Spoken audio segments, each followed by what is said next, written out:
Hello everyone, and Happy New Year! Welcome to my next celebration series with Castlevania Symphony tonight.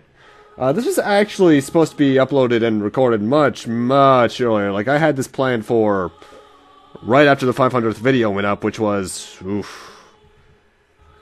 close to a month ago by now, probably? So, yeah.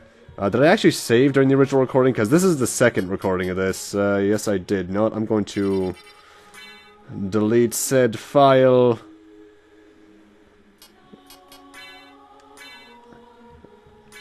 And now let's do a new file. Don't want to have all my files be taken up before the game even starts. Although, as you can see, memory card 1 is already like that. Let's see. Why not? Yeah, let's make a Castlevania 3 tribute. Now, the thing is, this is the first Castlevania to have a lot of cutscenes, including FFVs, so let's take a look at those, shall we?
That doesn't look structurally safe. Also, you can move the now loading text with the D-pad, which is what I'm doing. What the? Final stage bloodlines are at the end of the game already? No, we're not, actually, if you can't tell by that.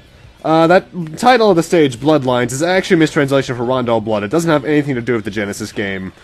Now, I'm showing this off as a reference for later. There's a hidden passageway over here that we can get up to here with. And Richter here, who is the Belmont from this game's prequel, in fact, this is the final stage from the prequel, Rondo Blood, that came out in the TurboGrafx 16, has a couple abilities he didn't really have in that game, like this dash. He can fly on the whip like Simon in 4. And, yeah.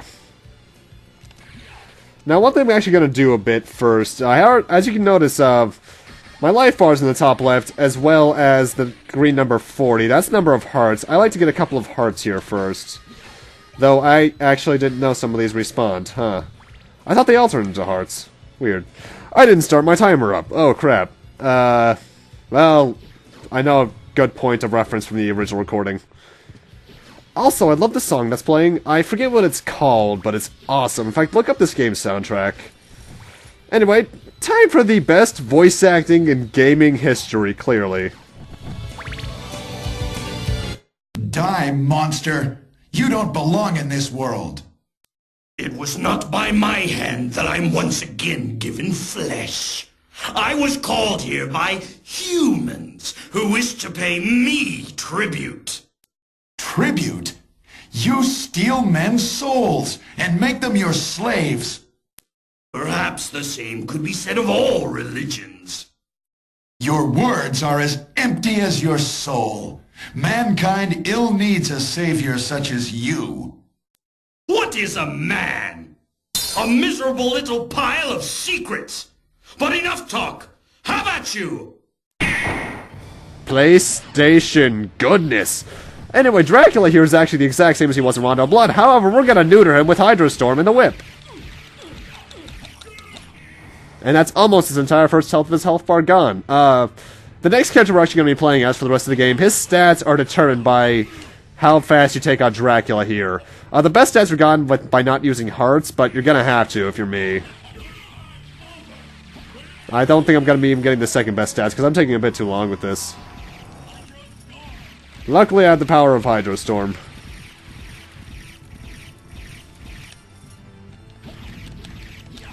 And he's down. No, it cannot be!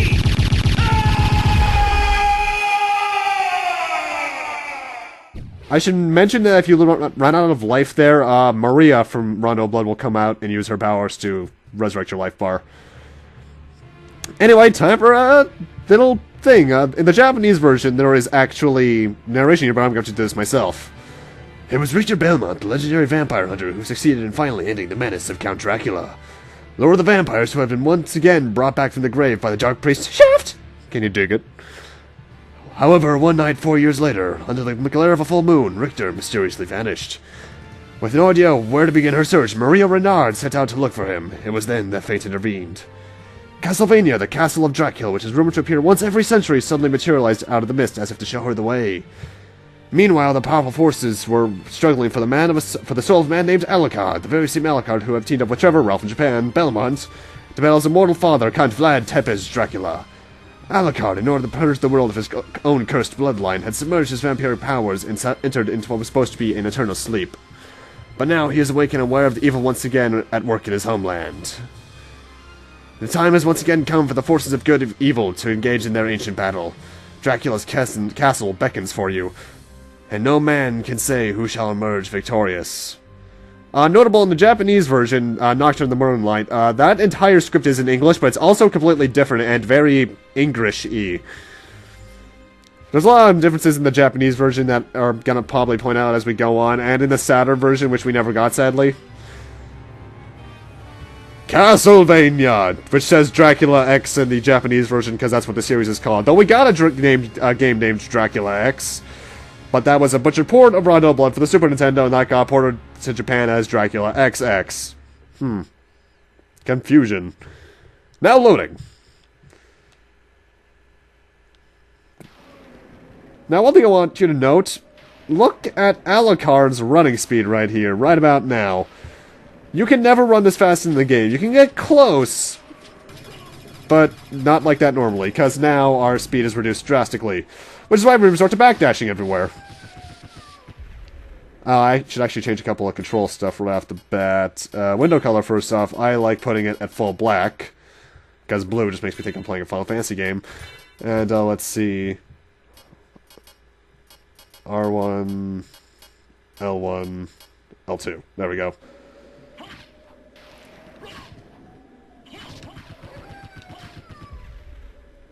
Now, I mentioned earlier about Alucard's stats. First off, I love this game's soundtrack. The way that they work is that the less time, the less hearts you use during the Dracula fight, the better they will be. I got... oh god, this again. During my first recording, this happened as well. It'll take a while to load sometimes. I'm probably just going to end up cutting it out if it happens like this, but this is something that's going to have to happen throughout the entire game, apparently, even if I change the file to CDZ. Maybe I should actually use my disk over there. Because, let's see, my stats are 7 plus 4, 6 plus 10, 8, 7. Yeah, that's pretty decent, actually. Not the best, because the maximum luck is 14. So, yeah.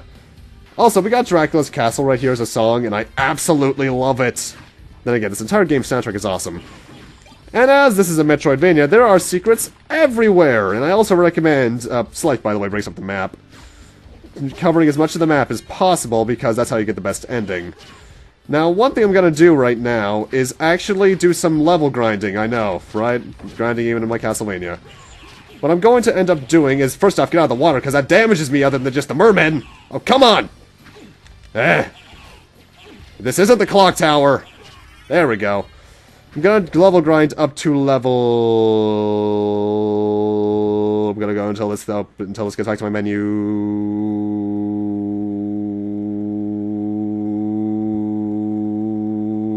I'm surprised I can hold that note. I'm gonna level grind up to level 5, so I'm gonna see you guys there. And I'm back. I have my reasons for doing that, I'll get into why later, but one thing you might be wondering is, why is Alucard one-shotting absolutely everything he touches? Well, that has to do with his equipment. This is practically endgame level stuff, so why did they give it to us this early? Well, you'll find out momentarily. Though for something I'm going to explain momentarily, keep in mind these wargs here, these wolves, and that's actually the first time they've ever hit me. That's kind of sad. And more specific, this warg right here. You'll find out why in a moment.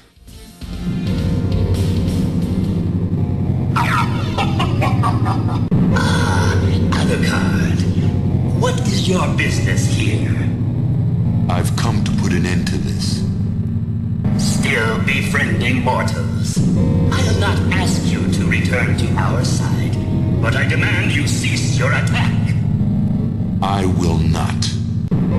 You shall regret those words. We will meet again. Ah! Mother Trucker just stole my equipment. Yep, all of our equipment is gone. So our cape is no longer glowing red, we don't have an awesome sword, and otherwise. We do have awesome fists, though, that can deal 2 hits if you're close enough. Now, the thing is, the reason I want you to keep that warg in mind is because there are actually ways you can keep your equipment. Here in the PlayStation 1 version, well, first off, you're going to want to jump down here to get if you're going for completion, because not only is there a screen down here, but you got your first heart max up, which increases your total amount of hearts, which you use for sub-weapons. If you're playing the... Anyway, going back to what I was saying. If you're playing the PlayStation 1 version, if you enter your name at any point at the main file select as X-X !V Q, you'll enter luck mode or thief mode, as I've also heard it, which is where your luck there is maxed out, but all your other stats are shit. If you unequip all your items before that death cutscene, and get hit by the warg before the door, you'll get sent flying so far due to knockback that you'll actually get past that death cutscene and keep your equipment. Much easier to do in the PlayStation Portable version, where you just have to hold down the triangle button, which does the backdash, before the cutscene. Anyway, from that skeleton, we just got our first weapon, which is the short sword. He always drops that, so make sure you get that. If you don't, I have no idea what's going on there. You're going to want to get that equipped. And keep this room in mind for a bit later. And this skeleton up here always drops the red rust. That's a two-handed weapon. This is a save point. Obviously, it saves your data. In 3D! For some reason, actually, I think it was Harmony Dissonance on the Game Boy Advance brought that save points back, and I don't get why. Anyway, going back to the weapons really quick. The short sword's a one-handed weapon, whereas the red rust is a two-handed weapon. Two-handed weapons suffer the same stuff they do usually in games. They're more powerful, but they're slower. And they obviously take up 2 hands, which you could use for 2 weapons. Now, one thing you're noticing is that Alucard's getting candles, but he's getting nothing. But the Cube of Zoe here fixes that. Now he'll get the items from the candles a la Belmont. Also, the red rust sword does curse enemies, which I think makes them unable to attack. And we're in the alchemy laboratory. A weird little difference in the SotN version, by the way, is that the text appears in an animated fashion. I'll be getting into differences between this and the SotN version as we go. First, we're going to want to do this to get the Hide Cuirass, which is our first defensive item, raises it up by 2. That's pretty decent. Also, I gotta say, this feels a lot more natural, because during the first recording, I was actually using a... what's it called? Words. My USB controller that I've been using since... my original Akamajo Densetsu playthrough, actually. But right now, and for the past couple of Let's Plays, by that I mean Super Metroid... Well, past couple of recordings of Let's Plays, at least, being Super Metroid and a couple others. Yeah, foreshadowing for what's coming up soon. I've been using a PlayStation 3 controller, which feels so much more natural with this. Can I get this to work? No, I can't. I'm not even going to try any further. There is a way you can sequence break using that skeleton down there in order to get up to there to get a sword early, but oh well. Yeah, the fists are awesome, by the way. Like I mentioned, they can do 2 hits really quickly if you're up close, which is really handy. Gonna want to get that leather shield. Shields take up a hand, but they allow you to block certain attacks. Not many, but certain ones. And if you're a speedrunner, it's essential, because then you can do an awesome backdash combo with it. Castlevania here, or Castle Dracula rather, is filled with little cracks like this you can open up with your weapons, so make sure you do that. I'm gonna try and get them all. I'm not sure if I will, though. I'm at least going for the best ending. And over here we get a life max up, which increases our total life by, I think it's percentage based? I'm not sure if it's amount or percentage based. I've actually never checked. Also, I love the Alchemy Laboratories theme. And we just got our first sub-weapon there, which is the dagger, and I will never use it. In fact, that use right there is probably the only time you're going to get to see it in the game. For the most part, I'm going to be sticking with old reliable holy water. Resist Thunder is an item that you can use from your inventory in order to resist Thunder-type spells. I'm not going to use that, though. These enemies here, I forget what they're called, but that little teardrop they send out can poison you. What poison does in this game's context is have attack. It also makes you glow this really weird color. Also, I love how every enemy dies from an explosion. That's satisfying. Super Metroid did the same thing, and I love it for that. You gotta want to go up here before going to the left, because the left is progression. Or, quote-unquote progression. There's no real way... early game aside, this game's more non-linear than Super Metroid. And that's a cloth cape, which will increase our defenses by 1.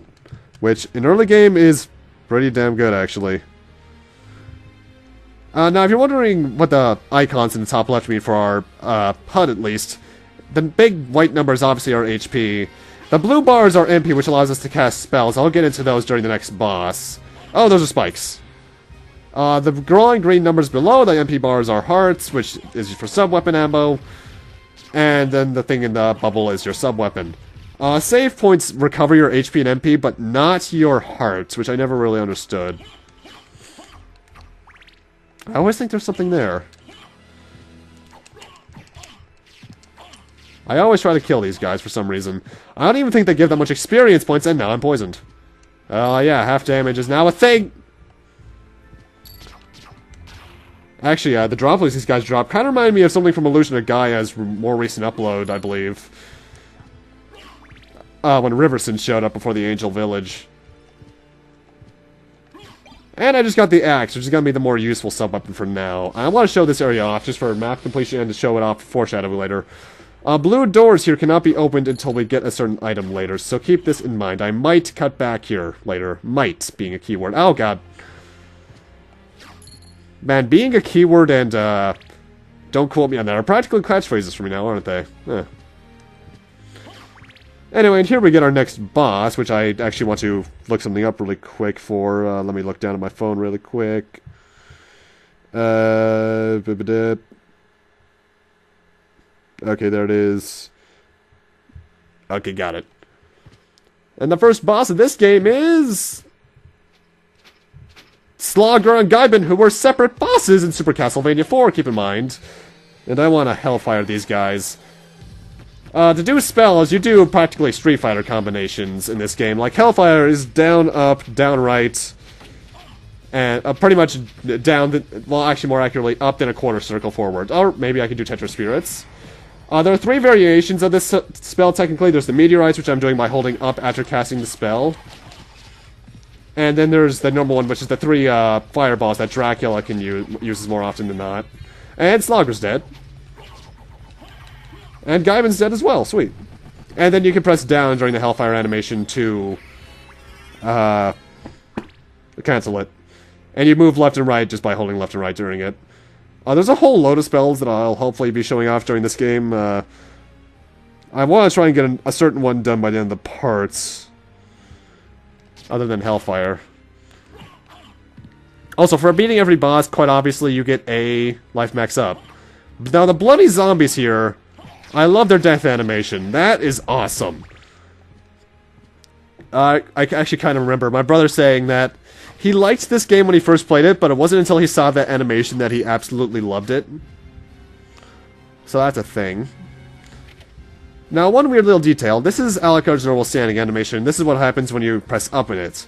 When you're on an elevator or close to a ledge, he gets this posture. When you press up during that, he gets this. I don't get that detail. What is with that? In fact, I'm going to be saying that a lot, because there's a lot of weird attention to details in this game. Then again, it's offset by the amazing attention to detail in the animation, because... Well, first off, sunglasses. That raises intelligence and... that goes on the head. Intelligence and... no, it lowers intelligence, actually. Huh, I could have sworn it did the opposite. Either way, it ups my defense, which I like. I mean... Anyway, going back to the animation topic, just look at Alucard's running animation. Look how smooth that is. Hopefully you can tell, because I don't do 60 frames a second videos, I only do 30, because, I honestly don't care, honestly. But it'll probably come out just as fine, because it's a PlayStation 1 game.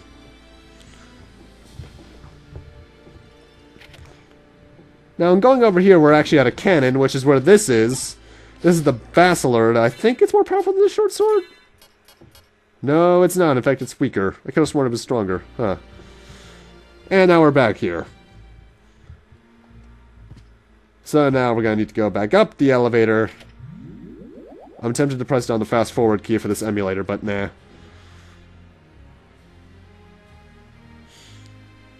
Also, I apologize for any kind of sound quality issues there are right now, or if I sound clearer in general. Because the thing is, I actually got a mic for Christmas, and I've been using it in recent recordings, but you won't see those probably until later this year.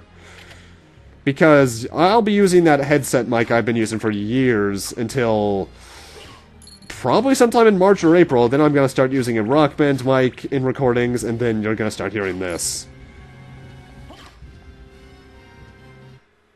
So yeah. Also, for some reason, the save point pulsates, and I don't get that.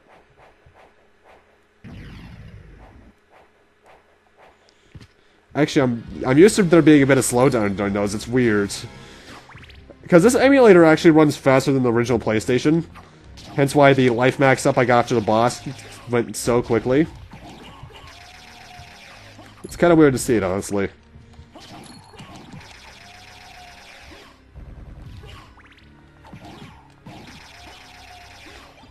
Oh, no, do not want the reflecting gem. That kind of sucks, honestly.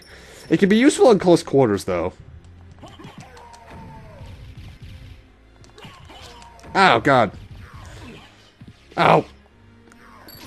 Actually, hearing that what from Alucard, that's actually one thing I want to mention. Alucard's one of the few voice actors in the game that's actually good. And an interesting little detail about him is that he is actually also in a Mega Man game. He is the voice of Cygnus in Mega Man X7. And I'm getting my ass kicked here, wow. Also in Mega Man X7, Red is voiced by the guy who voiced Barry Burton in Resident Evils 1 and 3. At least I think he was in 3. I know he was in 1.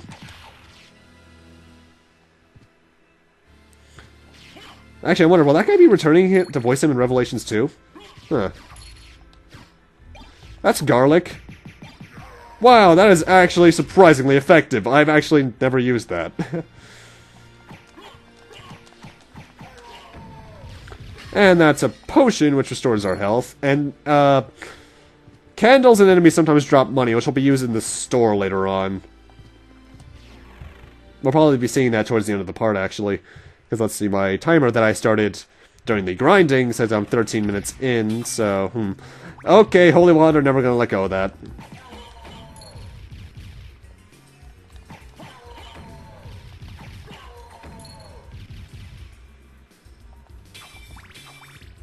And the Marble Gallery here is another track I absolutely love.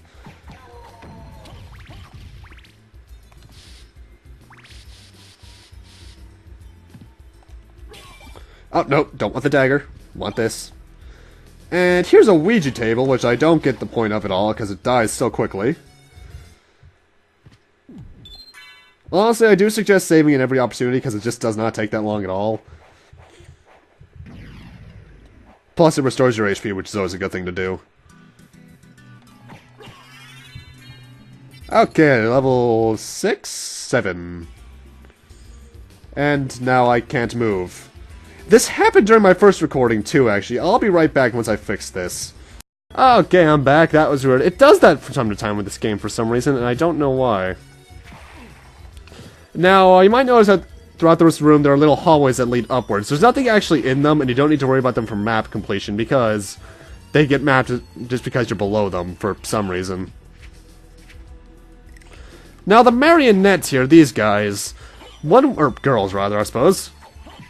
For some reason, in the SotN version, they have a different death animation, whereas in this version, they just kind of fall apart.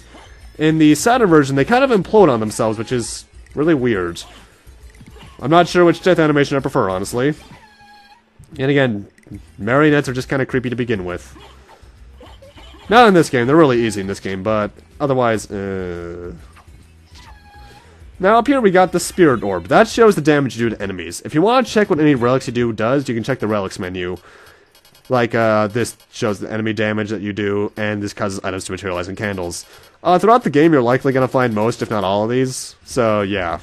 Oh, I think there's some you have to buy at this shop, though, later on. Also, I like the stained glass windows here. That's pretty cool. And again, graphically speaking, this game is actually really impressive. Let's show the Holy Water's true might. Look at all the damage! Yes! Oh, he actually hit me! Luckily, I punched it and he kills all. Now, an enemy coming up right here, the Skelrangs. One weird thing is, I'm not sure if it's random or not, but sometimes when you go up to them, they'll cower in fear like this. I think it might have to do with your level or something, but I'm not entirely sure. Usually they just like to throw their boomerangs at you. No, they're deciding to be cowards this time. Weird. And the ghosts coming up right here, they have an annoying death cry. However, they lead into a little segue I'd like to get up to, coming up here in this next section of the room.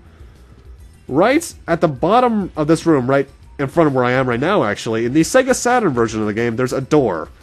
The Sega Saturn has 3 or 4 exclusive areas that I don't have the ability to record, but I'll be leaving links in the description to show off. And a lot of them actually have remixed Castlevania 1 through 3 songs, which is awesome. And the enemy coming up right here, I think he's called Cthulhu, but don't quote me on that. He always starts facing away from you here, so use that to your advantage. Now, as to which version is considered better as to the PlayStation versus the Saturn version, it's actually more often than not the Saturn version, PlayStation version rather. You might be wondering why that is, considering the Saturn is such a 2D powerhouse. Well, while Symphony of the Night itself is a 2D game, it actually runs off a 3D engine, so the Saturn version is kind of technically inferior because of that. Though it has more content to it, weirdly enough. Now what I'm about to try to do here is a glitch. You see, the thing is, when you backdash off a ledge, and I failed at it there. Satisfying. When you backdash off a ledge, there's a couple of frames where you can actually do a jump in midair, and that allows you to extend your jump to get to areas you can't access, or you're not supposed to access until later. I'm going to be using that to my advantage, quite obviously. And if I don't, I'm just going to cut to when I do successfully, but it could take you a couple tries. Gotcha! And life max up. Now what I'm going to do is actually do a cut to this save room back where I was earlier, right here, because that'll save us some time for you guys. And I'm back. Now one thing I do want to go over are other version differences, because this game's actually on a lot of consoles. Give me back my holy water. There's the PlayStation 1 version, which is what I'm playing. Which is the same version that's on the PSN. There's the Saturn version, which has the differences I mentioned earlier. By the way, Fleeman, hi. There's the Xbox Live version, which is pretty much this, only with no loading times, and all FMV cutscenes that take place outside the castle removed. By the way, is there anything purpose to this gold clock? I don't think there is. There's the PSP version, which is this with some glitches fixed, and an entirely new voice cast. And that's about it, as far as I can remember. Wait a moment. You seem human, and yet, what do you here? I've come to destroy this castle. Then we have the same purpose. I'll trust you for now. I'm Maria. Who are you? Alucard. Not the talkative type, I can see. Well, perhaps we'll meet again. If you live that long. Farewell. Bitch, I've been alive for like 200 years. Now the thing with this room is that this is the clock room. It has a couple of purposes. First off, it has the in-game clock, which will influence certain accessories and such. Then you got these two statues. That one on the top right can only be opened if you use a stopwatch, which I'll do later. And this one opens like every minute, I believe. And up and down we'll get into later. You can tell there's going to be a cutscene whenever there's a little load time like that it doesn't actually have a loading screen for. So that's a thing. Oh, okay. Oh, really? Stupid Fleeman! You are painful in Castlevania 1, and the enhanced control here does not help with them at all. Actually, that's one thing I really like about this game. Alucard controls beautifully. Better than Simon in Castlevania 4, even. Which is pretty hard to top, honestly. Not as well as Mario World, but that's kind of hard to top in anything, really. Now, there is a stopwatch in a lantern coming up, so you might think you might want to go for that thing, that little statue I mentioned moves when you use the stopwatch, and then But don't, because you can't get up there until you get a later power-up. Well, one of 2 later power-ups if you know how to glitch the game right.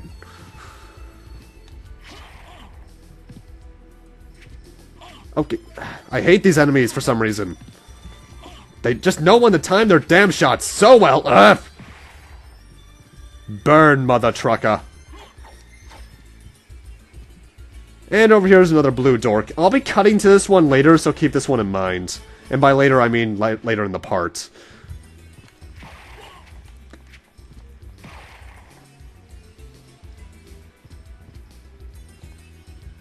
Actually, speaking of Mario World, one thing that this game does with the soundtrack is very similar to Mario World, in which a lot of the songs are actually remixes of one and the same theme.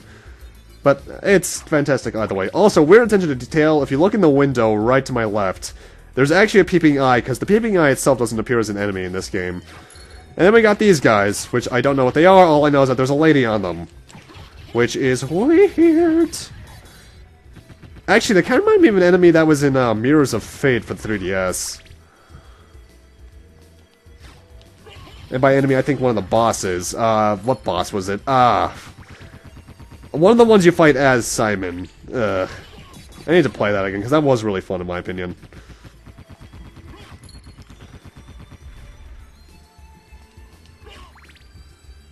And coming up, we got these things. These things, little stone pellets, can petrify you, which you have to shake the D-pad in order to get out of. But the cool thing about getting petrified, I know there's something cool about being petrified, what? Is that there is a 1 in 64 chance that you'll get transformed into this really kick-ass looking gargoyle statue. I've never seen it in my own life, at least in my playthroughs. I've seen videos of it, obviously, but I've never had it happen. Really. If it happens during this playthrough, that will be really awesome, but I doubt it will. Plus, I'm gonna get a certain thing that'll prevent stoning very shortly. If I can stop getting stoned to begin with. And the music cut out. Huh. It's actually very similar to something that happened back in my original X4 playthrough. It's really weird. Luckily, we're transitioning into the next area now.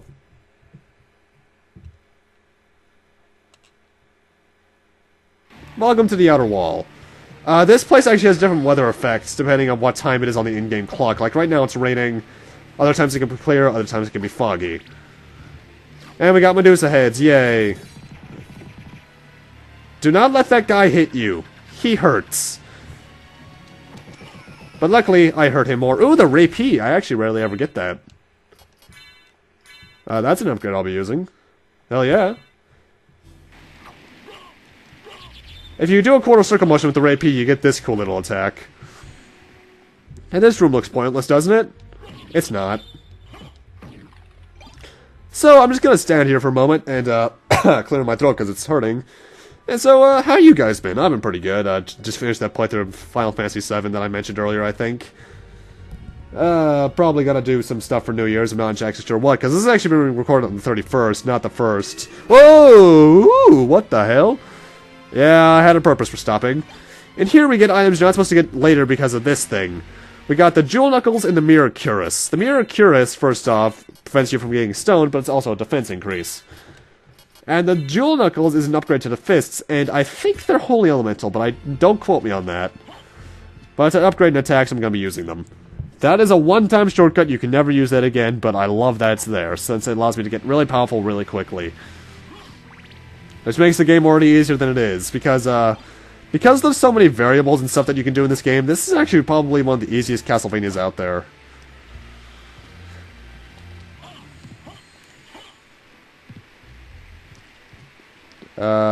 Let's see. Yeah, I got every map down here. Let's check out this telescope. Is that the ferryman from Rondo of Blood? Why, yes it is. It's not over till the fish... Oh, weird. A fish usually jumps during that. That's weird. I didn't see the fish. Huh. Weird.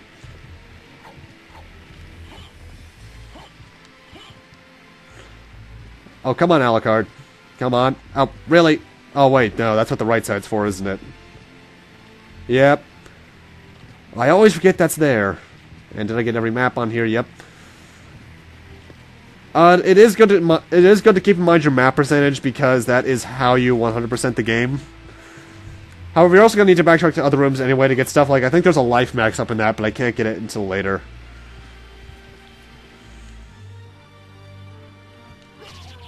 I love that attack.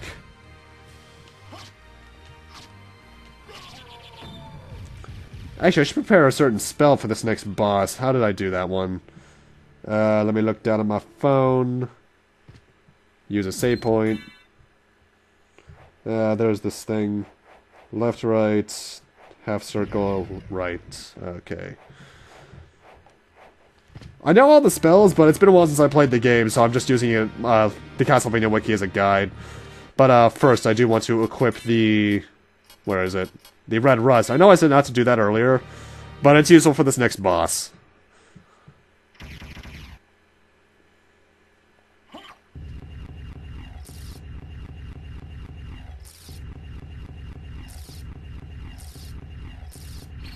Boss is Doppelganger, who uses all sorts of attacks, but now that I've cursed him, he can't. Yeah. Oh, the only attacks he can do now, I think, are throw daggers, yep, and transform into a bat.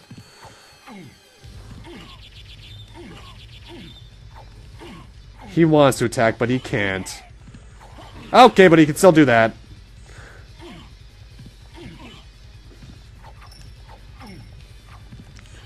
And he's down. That's actually the exact same death animation we have, I believe. Well, actually, I do know, because, I got killed in my first recording, and that's a life max up. Booyah.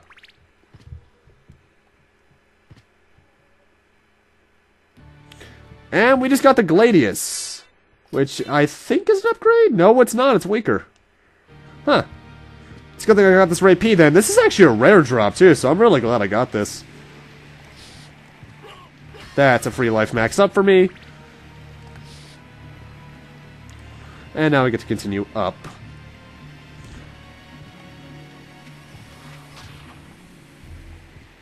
Now that door there, I'm not going to be entering yet. I'll be entering that just a tad bit later. Because that leads to another area that I don't want to do until I complete the map for the outer wall. And we got spear guards here, which the Super Nintendo port of Rondo Blood really likes to abuse. And sniper skeletons, I think, is what they're called. What was the name of the choose-your-own-character game on the XBLA and PlayStation Network? That likes to abuse those as well. And over here, we got a warp room. What these do is, the moment you put them on the map, you're able to teleport between them. And they have different animal heads, which is above Alucard right now, depending on which one it is. The outer wall has a scorpion, and if you teleport into it, you're led to the only one you're given for free, which is the horse head, which is Dracula's castle, the first area. Also, a weird thing that none of the other ports do with the game, no other ports of the game do, I believe, is when you go through a warp room, the debris on the floor goes with you. I'll let that lower all the way. So now we're back here. That's a nice little shortcut. I'll be using it once later on. I believe at this point is when you're given the access to the second hidden area in the Saturn version, but I'm not going to put the link in the description for that one because I'm not sure about that. I know it's available at a certain later point, so I'll put it then. I love backdashing. Whoa, I actually never noticed that corpse out there. Huh. And, Vandal Swords, I believe? A certain variation of them later on actually drops a very good weapon I'll be mentioning. Gonna want to hit this a couple times to activate the elevator, which we'll check that out momentarily. Oh, stupid Medusa heads! Ow! The yellow Medusa heads can petrify you, so be careful of that. Huh, that thing actually animates. I never noticed that. I might be saying that a couple times during this playthrough, because there's probably loads of shit in this game I haven't even seen. Up here is a save room, which I shall promptly use. I actually didn't use that spell against that boss, huh? I'll use it in the next area. Because this is going to be a long celebration series. Even with the hour-long episodes, this will probably be longer than Megaman Legends. Hopefully not, but you can never tell. Now, this is an area I'm not going to explore fully right now. I'm just showing it off for now. This is the clock tower. This is all I'm exploring of it right now. I'm just putting it on the map for later. Plus, I wanted to mention how much I love the music here. Which is why I'm going to cut it off before the good part starts for you guys. You'll have to turn into the part when I eventually get back to that. To see that. Oh, you... Backdash to victory! And here's that elevator. We just got the soul of Wolf, so now when I press what is customized to me, R1, I transform into Wolf. The Wolf, when you double tap it, gets faster than walking normally, but it's not the fastest way to travel in the game. It can be later on, but not now. I love the point that... I love how they actually programmed him as Scream.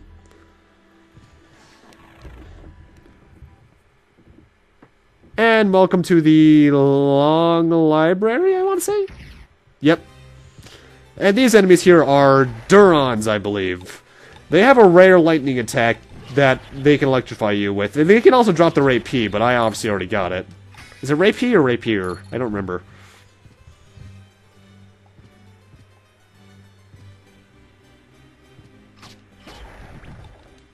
Oh, you. Oh, Flayman!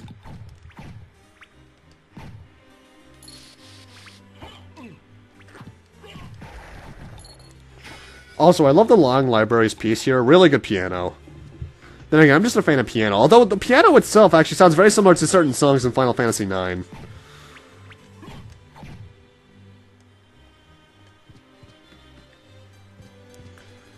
And that's a bronze Kyros, which is weaker than the mirror Kyros, if I recall correctly. No, it's equivalent, but I'll keep the stoning. Now, you might notice right about behind my life bar, there is a hole in the ceiling. In fact, you can see it better if I jump. I'm not going to show it off, but when you get a certain super jump ability that activates when you press down, up, and jump later on, you can jump up through that thing to possibly get an item by the name of the Ring of Arcana, which increases your luck by a substantial margin, which is useful if you want to grind or farm for certain items. I'll be getting a Ring of Arcana during this playthrough, but not through that method. You can find one in a room later on. What level am I at? 12. Cool. It's actually that's actually 2 levels higher than I usually am at this point. Though, admittedly, when I usually play this game, I'm playing the version on the PSP Dracula X Chronicles, which you can find in a certain stage. And because of that, I usually actually have my Alucard equipment. Now, these enemies here can poison you, so don't let them do that. Or is it a curse? I forget.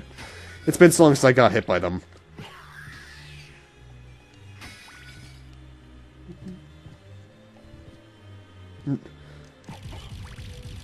Ah, fighting books. It's like an easier version of Tantarian. Oh, Tantarian, I hate that boss so much!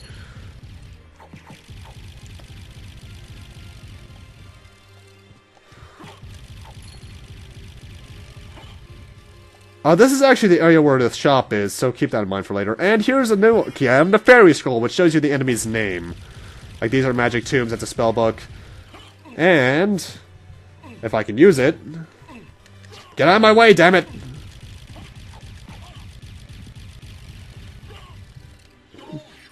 And nothing was on screen. I just did Soul Steal. What that does is that if there's an enemy on screen... I don't have enough MP to do it right now. It'll do damage to them, and that damage will fly to you as HP. I think you gain 8 per dot of it. Actually, how much MP does it cost? So you can check that out in the spells menu. 50, which I currently have 33. If you're not paying attention to your MP bar, you'll know when it gets refilled when Alucard has a little blue aura appear around him for a second. And there's areas in this room we can't explore until later, so keep that in mind. I might cut back here. Although, if it's in the area, I might just walk back. It's been a long time, old one. Oh, it's you, Master Alucard. What do you need? I need your help. Young Master, I cannot aid one who opposes the Master. You won't go unrewarded. Really? In that case, just tell me what you need. Librarian guy here is where you buy stuff, sell stuff, and get tactics. I'll go into what everything does later. First off, you want to buy the Jewel Open because that's required. Anything else I want to buy? I never have enough for the Iron Shield, which is really sad, because that's actually a really useful item. Although I might get it later. What I want to do now is buy, yeah, 3 sounds right, of library cards. That teleports us to the librarian. Which also serves as a shortcut. Sell gems allows you to sell the gems you might find in candles or enemies. Tactics is essentially developer-made videos of how to fight bosses more easily. An enemy list, whenever you kill an enemy, it'll be added to this list. If you go up 100%, this technically counts. I'm not going to do it. But I'll keep in mind certain locations that I can tell you where certain enemies are that you might have trouble with, like the Mudman later on.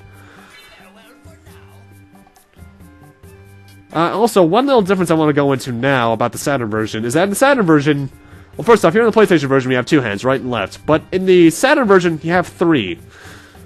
I don't know where the third hand is. In fact, I'm just going to assume it's his foot.